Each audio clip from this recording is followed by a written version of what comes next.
Hello friends, நான் உங்க டெல்லி தமிழச்சி. எல்லாரும் எப்படி இருக்கீங்க? நான் ரொம்பவே நல்லா இருக்கேன். இன்னைக்கு 30 days weight loss challenge ஓட day 26 இன்னைக்கு என்னெல்லாம் ஃபாலோ பண்ண போறோம்னு சொல்லிட்டு டிப்ஸ் அண்ட் ரெசிபிஸோட உங்க கூட ஷேர் பண்ணிக்க போறேன். சோ ஸ்கிப் பண்ணாம வீடியோ பாருங்க. அப்பதான் நீங்க weight loss பண்றதுக்கு ரொம்பவே ஹெல்ப்ஃபுல்லா இருக்கும். நம்ம சேனல் வீடியோஸ் நிறைய ஷேர் பண்ணி விடுங்க. நிறைய பேர் weight loss பண்ணணும்ன்றதுக்காக ரொம்பவே கஷ்டப்பட்டுட்டு இருக்காங்க. அவங்க எல்லாருமே ரொம்பவே பயனுள்ளதாக இருக்கும். சோ மறக்காம நிறைய ஷேர் பண்ணி விடுங்க.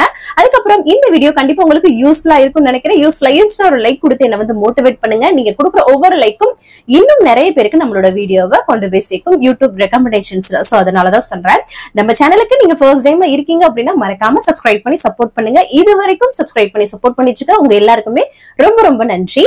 என்னடா இதை டெய்லியும் சொல்லிட்டு இருக்கேன்ட்டு ரெகுலரா பாக்குறவங்களுக்கு ஒரு மாதிரியா தான் இருக்கும். ஆனா புதுசா வர்றவங்களுக்கு இது யூஸா இருக்குன்றதுக்காக தான் நான் சொல்றேன். சரிங்களா? இன்னைக்கு சில கமெண்ட்ஸ் எல்லாமே இருக்கு. அது எல்லாமே பார்த்துட்டு இன்னைக்கு டே விளாக் பார்க்கலாம். சோ ஸ்கிப் பண்ணாம வீடியோ பாருங்க. ஃபர்ஸ்ட் பாத்தீங்கன்னா ரொம்ப என்ன நேத்து நான் கொஞ்சம் பாசிட்டிவா பேசவும் எல்லாருமே பாத்தீங்கன்னா அவ்வளவு சந்தோஷப்பட்டீங்க. இது இப்படி பாக்குறதுக்கு உங்களை சந்தோஷமா இருக்கு. ஏன்னா நான் எப்பவுமே சிரிச்சு பேசிட்டே இருந்தேன் இல்லையா.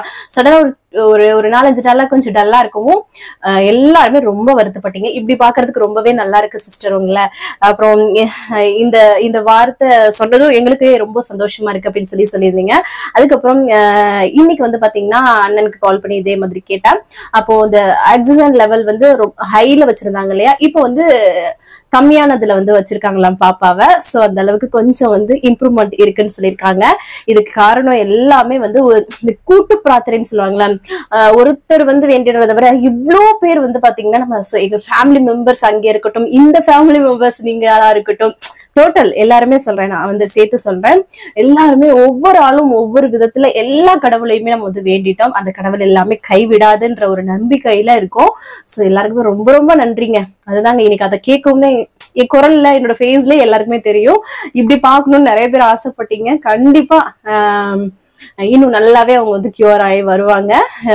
எனக்கு நம்பிக்கை கொடுத்தது நீங்க எல்லாருமே பாத்தீங்கன்னா அவ்வளோ வார்த்தைகள் சொல்றது, நிறைய விஷயங்கள் நீங்க உங்க ஃபேமிலியில நடக்கிற ஒருத்தர் மாதிரி நினைச்சு நான் இந்த சாமி கிட்ட வேண்டிக்கிற சிஸ்டர் இப்படின்னு சொன்னீங்க. அது ரொம்ப பெரிய விஷயங்க. இந்த காலத்துல பெரிய விஷயம்.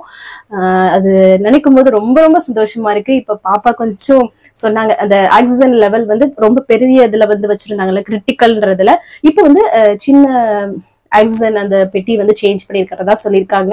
சோ அதை கேட்டதுமே ரொம்ப சந்தோஷமா இருந்தது. இன்னைக்கு அண்ணன்ட்ட பேசும்போது அண்ணனோட குரல் கூட கொஞ்சம் சொல்ல, இவ்வளவு நாள் ரொம்ப அப்படியே ஏனோ தானு பேசுற மாதிரி பாவம் பேசுவானா, இன்னைக்கு கொஞ்சம் அவனோட குரலே கொஞ்சம் இதுவா இருந்தது. அப்புறம் என்னோட சித்தி எல்லாருமே பாத்தீங்கன்னா ரொம்ப சொன்னாங்க. அவங்க நேத்து வேற ஜாதகம் பார்த்துட்டு வந்தாங்க. அதுல சொல்லியிருந்தாங்களா. சோ இன்னைக்கு இம்ப்ரூவ்மெண்ட் இருக்கவும் கொஞ்சம் அவ்வளோ ஒரு திருப்தியா இருக்குங்க. ரொம்ப டவுன் ஆயிட்டோம். உங்களுக்கே தெரியும் நான் எவ்வளோ ஃபீல் பண்ணியிருந்தேன்னு சொல்லிட்டு. ஸோ ரொம்ப சந்தோஷமா இருக்கு. இப்போ அதுதான் உங்க கூட ஷேர் பண்ணிக்கணும்னு சொல்லிட்டு உங்க எல்லாருக்குமே நான் கண்டிப்பா நீங்க சொல்லியிருந்தீங்க இல்லையா, உங்க ஃபேஸ்ல இந்த சந்தோஷம் எப்பவுமே இருக்கும் சிஸ்டர். அதுக்கப்புறம் நீங்க உங்க எது சொன்னீங்களே, நீங்க மருமகளை காட்டுவீங்க கையில தூக்கி அப்படிலாம் சொல்லியிருந்தீங்க. அதுக்கப்புறம் ஒரு சிஸ்டர் தான் சொல்லியிருந்தாங்க, நாங்கெல்லாம் ரொம்ப அதான் தவமா இருக்கிறவங்களுக்கு கடவுள் அந்த குடுப்பனை கொடுக்க மாட்டாங்க.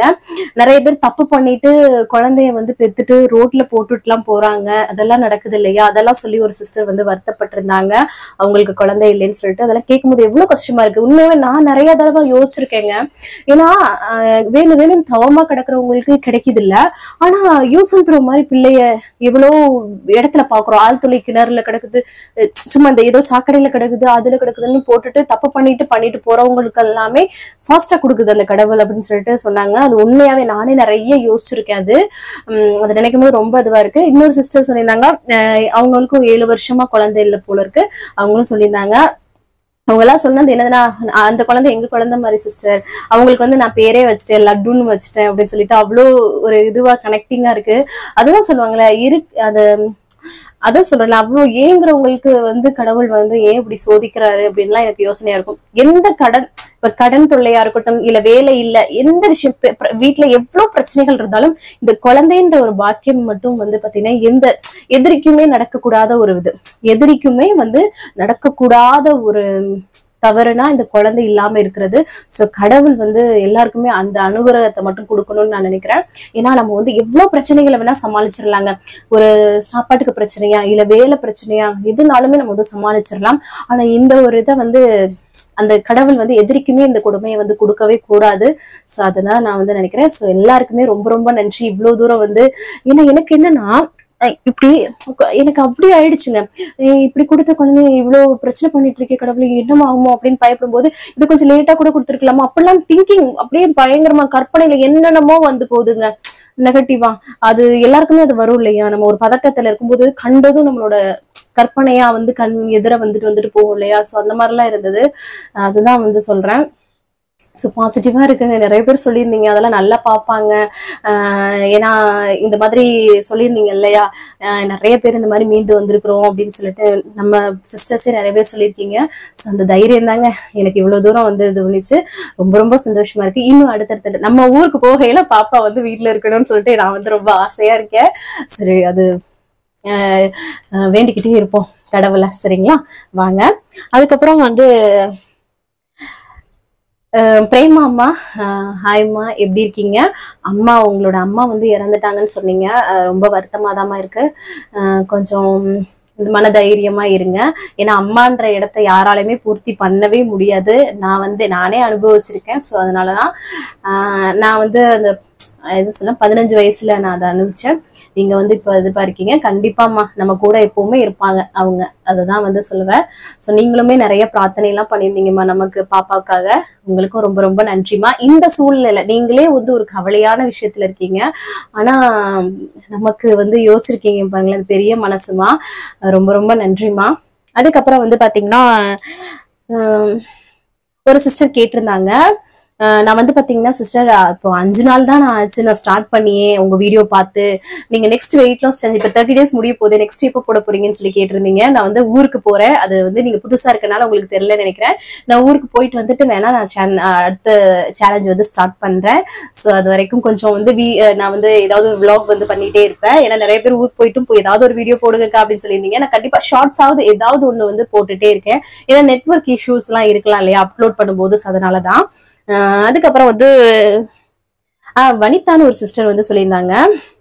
ஹஸ்பண்ட் வந்து பாத்தீங்கன்னா 7 kg குறைச்சிருக்காங்க உங்களோட வீடியோ பார்த்து. நான் வந்து 3 கிலோ குறைச்சிருக்கேன் அப்படின்னு சொன்னாங்க. அதை கேட்கும் போதே ரொம்ப சந்தோஷமா இருக்கு. ஒரு ஹஸ்பண்ட் ஒய்ஃபாவே 2 பேரும் சேர்ந்து, அது போக ஒய்ஃப் எல்லாருமே இப்போ ஷாம்லா சிஸ்டர் எல்லாம் சொல்லுவாங்க, நிறைய பேருமே சொல்லுவாங்க, தங்கம் சிஸ்டர் எல்லாருமே சொல்றது என்னன்னா, உங்களோட வீடியோஸ் பார்த்து இப்ப பாக்குறது என்னோட ஹஸ்பண்ட் வந்து நான் யூஸ் பண்ற திங்ஸ் எல்லாமே அவங்களுக்கு வந்து வாங்கி கொடுக்குறாங்களாம்.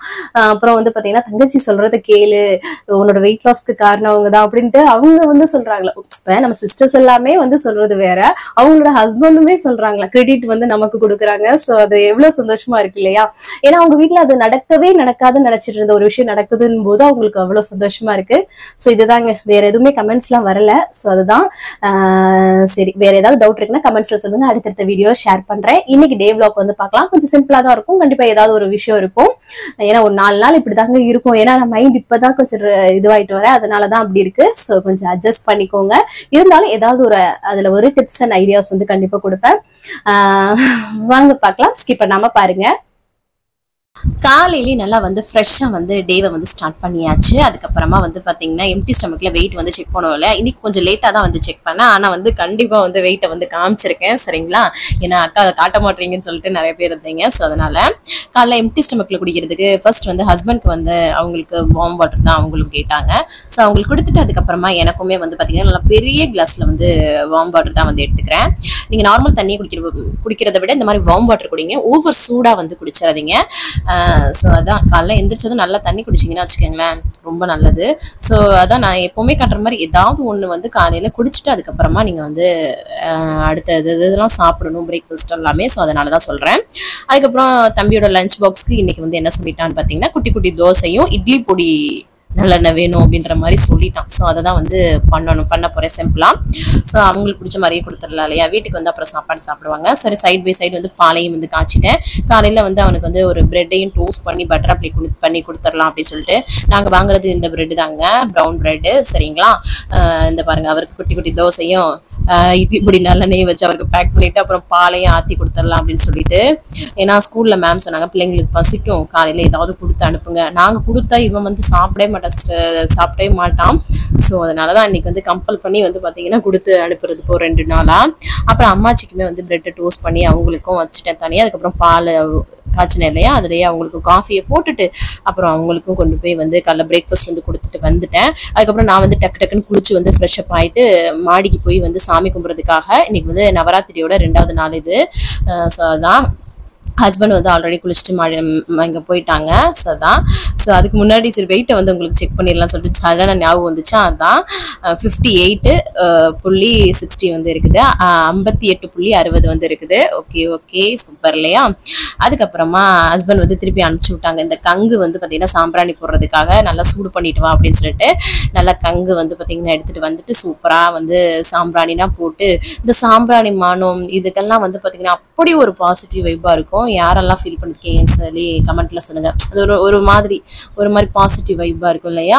ஸோ சூப்பரா வந்து சாமி கும்பிட்டோங்க. இவர் வந்து எங்கன்னு உட்காந்துருக்காருன்னு பாருங்க. நம்ம எந்திரிக்கிற முன்னாடி இவர் எந்திரிச்சிடுறாரு. நம்மளெல்லாம் இன்னொரு கொஞ்சம் நேரம் தூங்க விட்டா நல்லா தூங்குவோம். ஆனா இவங்களுக்கு டைம் இருந்து தூங்க மாட்டானுங்க பாருங்களேன். பயங்கரமான சேட்டை இவரு. அதுக்கப்புறம் சூப்பரா வந்து சாமி கும்பிட்டுட்டு வந்தவங்க கீழே வந்ததும் சரி காலை பிரேக்ஃபாஸ்ட் ஹஸ்பண்ட்க்கும் கொடுக்கணும் இல்லையா. நல்ல பால் வந்து அவங்களுக்கும் கொஞ்சம் காய்ச்சிட்டு சீனி எதுவுமே போட மாட்டாங்க சரிங்களா இந்த மாதிரி நவராத்திரி விரதத்துல. அதுக்கப்புறம் நட்ஸ் கொஞ்சம் வச்சு கொடுத்தாச்சு. காலைல பிரேக்ஃபாஸ்ட் தான் ஹஸ்பண்ட்க்கு. நமக்கும் வந்து பாத்தீங்கன்னா இன்னைக்கு வந்து ஒரு பிஸ்தா பாதாம் முந்திரி வந்து எடுத்திருக்கேன். அதனால கொஞ்சம் எக்ஸ்ட்ரா எடுத்திருக்கேன். இன்னும் நீங்க வேற ஏதாவது நட்ஸ் ஆட் பண்றீங்க அப்படின்னா நீங்க வந்து அதுக்கு ஏத்தாப்புல குவான்டிட்டி எப்பவுமே எடுத்துக்கோங்க. அதுக்கப்புறம் ட்ரை கிரேப்ஸ் வந்து நிறைய எடுத்திருக்கிறேன். சூப்பரா வந்து காலைல பிரேக்ஃபாஸ்ட் வந்து நானும் அதை தான் வந்து சாப்பிட்டேன். ஏன்னா இதுல வந்து நல்ல ப்ரோட்டீன் இருக்குது. என்னடா கொஞ்சமா இருக்கே வயிறு ஃபில் ஆகுமான்னு நினைப்பீங்க, கண்டிப்பா வந்து ஃபில் ஆகும். அதுக்கப்புறம் வந்து ஒரு 11 மணி ஆயிடுச்சுங்க. சரி ஒரு பிளாக் காஃபி போட்டு குடிக்கலாம்னு சொல்லிட்டு ஒரு பிளாக் காஃபி தான் வந்து போட்டு குடிச்சேன். அதுக்கப்புறமா அம்மாச்சிக்கும் வந்து பாலை காய்ச்சி அவங்களுக்கும் காஃபி போட்டு கொடுத்துடலான்னு சொல்லிட்டு அவங்களுக்கு வந்து காஃபி வந்து போட்டு கொடுத்தேன். ஏன்னா 11 மணி ஆயிடுச்சு இல்லையா, டைம் ஆயிடுச்சு. ஹஸ்பண்ட்க்கு எப்பவும் போல ஃப்ரூட்ஸ் வந்து எடுத்து கொடுத்துடலாம்னு நினைச்சேன். அப்புறம் ஹஸ்பண்ட் வந்து நான் வந்து வேலைக்கு வந்து இன்னைக்கு வந்து வீட்டுல இருந்தே பாக்குறேன்னு சொல்லிட்டாங்க. ஸோ அதனால வந்து தம்பி அவங்க தான் வந்து போய் கூட்டிட்டு வந்தாங்க. நான் எடிட்டிங் ஒர்க்லாம் இடையில பார்த்துட்டு இருந்தேன். ஸோ ஹஸ்பண்ட் இருக்கிறனால அவங்களே கூட்டிட்டு வந்துட்டாங்க. மாடியில் இருக்க ரூம்ல உட்காந்து அவங்க வேலை பார்த்துட்டு இருந்தாங்க. ஸோ அதுதான். அதுக்கப்புறம் வந்து சரி பருப்பு துவையல் பண்ணலாம் அப்படின்னு சொல்லிட்டு நேற்று வந்து தயிர் சாதம் வந்து இது சாதம் வந்து மிஞ்சினால தயிர் சாதம் மாதிரி கிளறி வச்சிருக்கிறேன். ஸோ அதனால பருப்பு துவையல் பண்ணால் நல்லா இருக்கும்னு சொல்லிட்டு நல்லா துவரம் பருப்பு ஒரு பேன்ல சேர்த்துச்சு இந்த மாதிரி வறுத்தெடுத்துக்கலாம். சரி வறுத்தெடுத்துட்டு அதை கொஞ்சம் ஆற வச்சுட்டு சரி துணியை மிஷின்ல போட்டு விட்டு வந்துடலான்னு சொல்லிட்டு போய் அதை போட்டு விட்டுட்டு வந்துட்டேன். ஏன்னா அப்புறம் டைம் ஆகி போயிடும் அப்படின்னு சொல்லிட்டு அதனால அதுக்குள்ள பருப்பும் வந்து கொஞ்சம் ஆறிட்டு இருக்கும் இல்லையா. ஸோ அதனால அதை ஆற கேப்ல இதெல்லாம் பண்ணிடலான்ட்டு டக்குன்னு வந்துட்டு பசங்க 2 பேருமே வந்து பார்த்தீங்கன்னா குளிப்பாட்டி விட்டாச்சு. நல்லா ஃப்ரெஷ் ஆயிட்டாங்க. உங்ககிட்ட வந்து சப்ஸ்கிரைப் பண்ண சொல்லிட்டு இருக்காங்க. அவங்களுக்கு 90 பூசி விட்டேன்னா இவருக்கும் வந்து பார்த்தா பூசின பாருங்களேன் வாயை தான் கட்டுவாரு. அவ்வளோ வந்து 90 மேல லவ். எல்லாருமே வந்து சின்ன பிள்ளை இப்படிதான் வந்து இருந்திருப்போம். அதுக்கப்புறம் ஹஸ்பண்ட் வந்து ஒர்க் ஃப்ரம் ஹோம் சொன்னேன் இல்லையா, மாடிக்கு நாங்கள் அப்பா கிட்ட போறோம் அப்படின்னு சொல்லிட்டு அங்கே போயிட்டாங்க. அவர் வேலை பார்த்துட்டு இருந்தாரு. 2 பேரும் ஏறிட்டாங்க. சரி அவங்கள விட்டுட்டு சரி அங்கே ரூம்ல வந்து இது பொம்மை பார்க்கவே அழகா இருந்தது. பொம்மைக்கு அழகா வந்து தலையில வந்து ஒரு துணியையும் இடுப்புல ஒரு துணியை அழகா கட்டி விட்டுருக்காங்க பாருங்க ட்ரெஸ் மாதிரி. அதுக்கு ஒரு நெக் பீஸ் வேற என் ஹஸ்பண்ட் தான் வந்து பண்ணியிருக்கிறாரு அழகா. அதுக்கப்புறம் நம்மளோட மீன் தொட்டியில உள்ள மீனை பாருங்களேன் பெருசாயிட்டாங்க. அதெல்லாமே கொஞ்சம் நேரம் ரிலாக்ஸா பார்த்துட்டு அதுக்கப்புறம் சரி துணியை காய போட்டுடலான்னு வந்தேன்னா இங்க பாருங்களேன் காலையிலே ஹஸ்பண்ட் வந்து மாடியெல்லாம் நல்லா கிளீன் பண்ணி விட்டாங்க. ஸோ அதனாலதான் கொஞ்சம் நல்லா கிளீனா இருக்கு பாருங்க. ஆனா இலையும் குலையுமா காத்தடிக்கும் பயங்கரமா. மேல வெள்ளை டைல்ஸ் வேற போட்டிருக்காங்க இல்லையா. ஸோ பயங்கரமா அழுக்கு பிடிச்சிரும். அதுக்கப்புறம் துணி எல்லாமே காய போட்டேன். ஒரே ஒரு கத்திரிக்காய் இது போன வருஷம் வச்ச செடியில அப்பப்போ வேணா வந்து பாத்தீங்கன்னா கத்திரிக்காய் வந்து வருது. சரி இன்னும் கொஞ்சம் பெருசாகட்டும்னு வச்சுட்டு கீழே வந்தாச்சு. சரி பருப்பு துவையல் அரைச்சலாம். பருப்பு ஆறிடுச்சு இல்லையா. அதுல பூண்டு புளி வரமிளகா காரத்துக்கு ஏற்ப அதுக்கப்புறம் வந்து இதுல வந்து ஒரு கைப்பிடி அளவுக்கு தேங்காயும் சேர்த்தோன்னு வச்சுக்கோங்களேன். இந்த பருப்பு துவையல் ரொம்ப டேஸ்டியா இருக்கும். ஃபர்ஸ்ட் குறப்பா அரைச்சிட்டு உப்பு வந்து சேர்த்துட்டு அதுக்குள்ள வந்து பாத்தீங்கன்னா தண்ணியும் சேர்த்து நம்ம அரைச்சி எடுத்துக்கிறோம். அவ்வளவுதாங்க. இதுல ஒரு சொட்டு எண்ணெய் கூட இல்லை. ஆனா அந்த காய்ச்சல் இந்த மாதிரி டைம் அதுக்கப்புறம் வாய்க்கு சுருக்குன்னு இந்த மாதிரி துவையல் பருப்பு துவையல் ரொம்ப நல்லா இருக்கும் டேஸ்டியா. சூப்பரா வந்து அரைச்சாச்சு. அதுக்கப்புறம் அம்மாச்சிக்கு தான் சொன்னேன் தயிர் சாதம் வந்து கொஞ்சம் நிறையாவே வச்சிருக்கேன். ஏன்னா அங்க உள்ள சின்ன பொண்ணு ஆப்பிரிக்கா பொண்ணு சின்னது அழகா காமிச்சிங்க இல்லையா, அது வந்து சாப்பிடும் விரும்பி மில்க் ரைஸ்ன்னு சொல்லிட்டு சாப்பிடும். ஸோ அதனால தான் எக்ஸ்ட்ரா வந்து வச்சு விட்டுருக்கிறேன். அப்புறம் பிள்ளைங்களுக்கு அம்மாச்சி வந்து ராஜ்மா கிரேவி கொடுத்தாங்களா, சாதத்தில் அந்த கிரேவியை போட்டு அவங்களுக்கும் ஊட்டி விட்டுட்டேன்.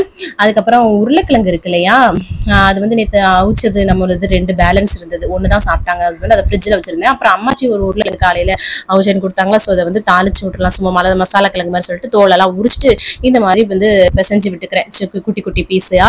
இது வந்து பார்த்தீங்கன்னா மிளகாய் தூள், மல்லித்தூள், மஞ்சள் தூள், அதுக்கப்புறமா உப்பு வந்து சேர்த்து நல்லா மிக்ஸ் பண்ணி விடுறது தான். அவ்வளோதான், கொஞ்சம் சிம்பிளாக தான் வந்து பண்ணுறேன். மிக்ஸ் பண்ணி விட்டுட்டு கடாயில் எண்ணெய் சூடு பண்ணிட்டு கடுகு வந்து பொரிய விட்டதும் இதை வந்து அப்படியே சேர்த்து நம்ம வந்து அப்படியே பரட்டி எடுத்துக்கிற வேண்டியதான். அவ்வளோதாங்க, ரொம்ப சிம்பிள் உருளைக்கிழங்கு பொரியல் தான். இதில் கொஞ்சம் பூண்டு தட்டி போட்டுருந்தா கூட நல்லா தான் இருக்கும். நான் கொஞ்சம் சிம்பிளாகவே பண்ணிக்கலாம் அப்படின்ட்டு இந்த மாதிரி வந்து பண்ணிட்டேன். டேஸ்ட் ரொம்ப நல்லா இருக்கும் இல்லையா, அதனால. அதுக்கப்புறமா வந்து பார்த்தீங்கன்னா 2 ப்ரௌன் பிரெட் வச்சுக்கிட்டேன். எனக்கு அப்புறம் உருளைக்கிழங்கு அந்த பண்ணோம் இல்லையா மசாலா கிழங்கு, அது கொஞ்சம், அதுக்கப்புறம் ராஜ்மா கிரேவி வச்சு சிம்பிளா முடிச்சாச்சு. டேஸ்ட் ரொம்ப நல்லா இருக்கும். ஏன்னா இப்போ ஹஸ்பண்டும் வீட்டில் இருக்காங்களா, விரதமா இருக்காங்க. ஸோ அதனால ஏதாவது சிம்பிளா பண்ணிக்கலாம் அப்படின்னு தான் தோணுது. நமக்குன்னு கொஞ்சம் வெரைட்டியா சாப்பிட்றதுக்கு மனசு வர மாட்டேங்குது. ஸோ அதனால தான். ஸோ அப்படியே சிம்பிளா பண்ணாலும் நமக்கு வந்து தேவையான அளவு ப்ரோட்டீன் ஃபைபர் இருக்க மாதிரி வந்து சாப்பிட்டுக்கிறேன். ஒரு பாத்திரத்தெல்லாம் விளக்கி முடிச்சுட்டு கடைசியாக வந்து தண்ணி வந்து குடிப்போம் இல்லையா, அது வந்து அதான் சாப்பிட்டதுக்கு 20 நிமிஷம் முன்னாடி, சாப்பிட்டதுக்கு 20 நிமிஷத்துக்கு பின்னாடி அந்த மாதிரி வந்து குடிக்கணும். நிறைய வந்து தண்ணி குடிங்க, வெயிட் லாஸ்க்கு ரொம்ப ரொம்ப ஹெல்ப்ஃபுல்லாக இருக்கும். அப்புறம் கொஞ்சம் நேரம் சென்று வந்து பார்த்தீங்கன்னா ஒரு 3:30 மணி இருக்கும், ஒரு வெள்ளரிக்காய் வந்து சாப்பிடலான்னு சொல்லிட்டு ஒரு வெள்ளரிக்காய் தான் கட் பண்ணி சாப்பிட்டேன். வெள்ளரிக்காய்லாம் வந்து பார்த்தீங்கன்னா நிறைய வந்து ஃபைபர் கண்டென்ட் இருக்கு, லோ கலரி வேற. நீங்க எவ்வளோ வேணாலும் வெள்ளரிக்காய் சாப்பிடலாங்க. உங்களுக்கு பசிக்கிறமா இருக்குன்னா வெள்ளரிக்காய் நிறையவே சாப்பிடுங்க, சரிங்களா. எப்பவுமே வீட்டில் வந்து வச்சுக்கோங்க. அதுக்கப்புறமா துணி எல்லாத்தையுமே அள்ளிட்டு வந்து கையோட மடிச்சு வச்சுக்கிட்டு இருந்தேன், டிவியை பார்த்துக்கிட்டே. அதுக்கப்புறம் தம்பிக்கு டியூஷன் டைம் ஆயிடுச்சு, சரி அவனை கொண்டு போய் விட்டுட்டு வந்துடலான்னு சொல்லிட்டு கிளம்பியாச்சு அவரை விடுறதுக்காக. இப்படிதாங்க ஒரு ரொட்டீனா வந்து போயிட்டே வந்து இருக்கும். இப்படிதான் வந்து அதுக்குள்ள இங்க போறதுக்குள்ள இந்த வேலையை முடிக்கணும் அப்படின்ற மாதிரி ஒரு டார்கெட் வச்சு தான் நான் வந்து முடிச்சுட்டே இருப்பேன். அப்பதான் வந்து வேலைகள் எல்லாமே கரெக்டா பண்ண முடியும். தம்பியை விட்டுட்டு வந்ததுக்கு அப்புறமா நான் வந்து ஒரு 1/2 மணி நேரம் நல்லா வாக்கிங் வந்து போறேன். நல்லா 1 மணி நேரம் வாக்கிங் வந்து போங்க, வெயிட் லாஸ்க்கு ரொம்ப ரொம்ப ஹெல்ப்ஃபுல்லா வந்து இருக்கும். ஒர்க் அவுட்லாம் கூட பண்ண தேவையில்லைங்க. கரெக்டா ஹெல்தியா சாப்பிட்டுட்டு, ஹெல்தியா அளவா சாப்பிட்டுட்டு இந்த மாதிரி நல்லா வாக்கிங், நல்லா கையசைச்சு நல்லா வாக்கிங் வந்து பண்ணுங்க. உங்களோட வெயிட் லாஸ்க்கு ரொம்ப ரொம்ப ஹெல்ப்ஃபுல்லா வந்து இருக்கும். அப்புறம் ஈவினிங் ஆயிடுச்சு இல்லையா, அம்மாச்சிக்கு வந்து காஃபி போட்டு கொண்டு போய் கொடுத்துட்டு வந்துடலாம்னு சொல்லிட்டு அவங்களுக்கும் வந்து காஃபியை வந்து போட்டுட்டேன். அவங்களுக்கும் காஃபி கொடுத்தாச்சு. மதியத்துக்கு ஹஸ்பண்ட் வந்து ஃப்ரூட்ஸ் அங்கே சாப்பிட்டாங்க. இனி நைட்டுக்கு அவருக்கே வந்து பண்ணி சாப்பிட்டுட்டாங்க நேற்று மதியே. ஸோ அதை ஷேர் பண்ண முடியலை. பன்னீர் வச்சு சாப்பிட்டாங்க. சும்மா பன்னீரை கட் பண்ணி வச்சுட்டு அப்புறம் வேர்க்கடலை, வெள்ளரிக்காய் அதெல்லாம் வச்சு சாப்பிட்டாங்க. நம்ம வந்து ஒரு கொய்யாக்காய் வந்து, அதுவும் சகப்பு கொய்யாக்காங்க, அதில் வந்து அப்புறம் எடுத்துக்கிட்டே ஒரு வெள்ளரிக்காய் வச்சுக்கிட்டு அதுக்கப்புறமா இந்த ரோஸ்டடு கொண்டக்கடலை இருக்கு இல்லையா, அதை வச்சு சூப்பராக சாப்பிட்டேன். அது ஒரு 2-3 ஸ்பூன் நல்லாவே எடுத்துக்கிட்டேன். நல்லா அது ஃபில்லிங்காக தான் இருக்கும். ஸோ இந்த மாதிரி நான் வந்து பேலன்ஸ் பண்ணிக்கிறேன். சம்டைம் இந்த மாதிரி கிறிஸ்பியாக தான் சாப்பிடணும் ஸ்நாக்ஸ் மாதிரி தோணும் இல்லையா, அந்த மாதிரி எடுத்து அது கூட ஃப்ரூட்ஸ் இந்த மாதிரி வெள்ளரிக்காய்லாம் வச்சு அப்படியே மெயின்டைன் பண்ணிக்கலாம் நம்ம, சரிங்களா. அதுக்கப்புறமா வீட்டில் இருக்கவங்களுக்கு தோசை தான் வந்து ஊற்றுறேன். மதியம் வச்சு பருப்பு துவையல் இருக்கு இல்லையா, அது அப்புறம் கொஞ்சம் ராஜ்மா கிரேவி இதெல்லாம் இருக்குது, கொஞ்சம் வச்சு ஓட்டிடலாம்னு சொல்லிட்டு தோசை ஊற்றி அவங்களுக்கு வந்து முடிச்சாச்சு, அம்மாச்சிக்கு பிள்ளைங்களுக்கும். அதுக்கப்புறமா கையோட பாத்திரத்தை எல்லாமே கழுவிட்டு கம்ப்ளீட் பண்ணியாச்சு வேலையை, கிச்சன் வேலையை. அதுக்கப்புறம் எனக்கு வந்து பிளாக் காஃபி குடிக்கணும் போல இருந்தது. ஸோ இந்த கொண்டக்கடலை இந்த மாதிரி சாப்பிட்டோம்னா ஒரு மாதிரியா இருக்கும் இல்லையா, ஸோ அதனால பிளாக் காஃபி சூப்பராக குடிச்சாச்சு. 6:30 மணிக்கு 7 மணிக்கு சாப்பிட்றோன்ற பட்சத்தில் நிறைய பசிக்கும்ன்ற மாதிரி இருந்துச்சுன்னா கிரீன் டீ, பிளாக் காஃபி, நிறைய தண்ணி குடிங்க, வேற எதுவுமே சாப்பிட்றாதீங்க, சரிங்களா. வாங்க, இன்னைக்கு டேவை நான் வந்து சூப்பராக கம்ப்ளீட் பண்ணிட்டேன். நீங்களும் சூப்பராக கம்ப்ளீட் பண்ணீங்கன்னு நினைக்கிறேன். இந்த வீடியோ கண்டிப்பாக உங்களுக்கு யூஸ்ஃபுல்லாக இருக்கும்னு நினைக்கிறேன். யூஸ்ஃபுல்லாக இருந்துச்சுன்னா ஒரு லைக் கொடுத்து வந்து மோட்டிவேட் பண்ணுங்க, நிறைய ஷேர் பண்ணி விடுங்க. அப்படிதான் நினைக்கிறேன். நாளைக்கு என்னெல்லாம் பண்றோம்னு சொல்லிட்டு பார்க்கலாம். இவ்வளவு நேரம் என்னோட வீடியோவை பொறுமையா பார்த்தமைக்கு மிக்க நன்றி. பாய்.